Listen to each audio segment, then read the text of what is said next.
The holidays are such a joyous time, but they can be challenging for low carbers. If you're confronted with people nagging you to loosen up and eat carby junk because it's the holidays, do I have strategies for you? Keep listening. Hey, gang. Dana Carpenter here with Low Carb for Life, brought to you by CarbSmart. Dealing with the holiday food pusher. It's Halloween weekend, and you know what that means. The holidays are straight ahead, and with them, piles and piles of carby junk, and worse, people nagging you to eat the stuff. Why so many people think that saying things like, but you have to eat it, it's a tradition, and I worked all afternoon making it just for you, constitutes an expression of holiday goodwill. I have no idea. But sadly, this behavior is all too common. You need to think ahead about how to respond to this sort of thing. You have absolutely no obligation to eat anything you do not want to eat. That sounds important, so let me repeat it. You have absolutely no obligation to eat anything you do not want to eat. If you had a terrible allergy, the sort that would throw you into anaphylaxis at the merest taste, you would not hesitate to refuse that food, nor would you apologize for doing so. Similarly, if you were a recovering alcoholic, you would feel free to say no thanks to a drink and would consider rude anyone who pressed you. Carbohydrate addiction and hyperinsulinemia don't kill as quickly as allergic reactions, but they kill vastly more people. And a case can be made that dying quickly of anaphylaxis is preferable to the long, drawn out years of deteriorating health and increasing debility that carb addiction can wreak on your body. So, no feeling apologetic. When offered food or drink one does not care to consume, no thank you is always a polite thing to say. Conversely, nagging people to eat foods they have politely refused is rude, rude, rude. You are in the right here, no matter how people try to browbeat you into thinking that you're the unmannerly one. First of all, do not jade, Jade. Justify, argue, defend, or explain. Do you really want to bore everyone at the table with a stirring defense of low carbohydrate diets, complete with medical journal citations? Heck no, it's just not festive. More importantly, any explanation or justification past no thank you or I don't care for any thanks will be seized upon as an opportunity to argue with your decision. You've heard this sort of thing. You, no thanks, I'm on a diet.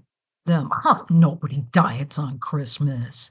You, no thanks, I'm avoiding carbs. Them, that crazy diet? Everyone knows it's unhealthy. You're killing yourself. Everybody's eating plant-based now. Come on, you have to have some. Etc.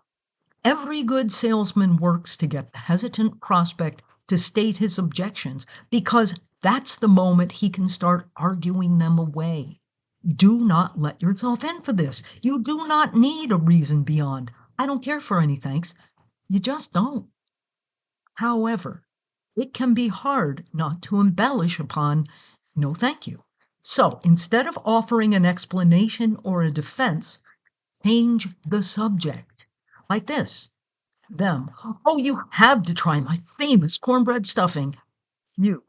No, thank you. Hey, what's playing at the local theater? Is that new horror movie still there? I've been dying to see that. Let's try it again. Them. You haven't had any banana bread. I used great grandma's recipe. You just have to have some. You. No, thank you. By the way, does anyone want to go shopping tomorrow? Brave the Black Friday crowds? You get the idea. If you know that you're going to be confronted with busybodies and nags, practice this in advance. Come up with a list of conversation changers. What do you want for Christmas? Has anyone heard from Uncle Bill lately? Can you believe how our football team is doing? I got the coolest new app for my phone the other day. You've got to see this. When does Junior's holiday break start? When does Cousin Bill deploy? Anything will do, really. What this does is make it far, far harder for the person shoving the food at you to continue.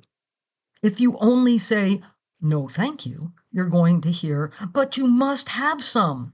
And it's going to turn into a whole back and forth tug of war.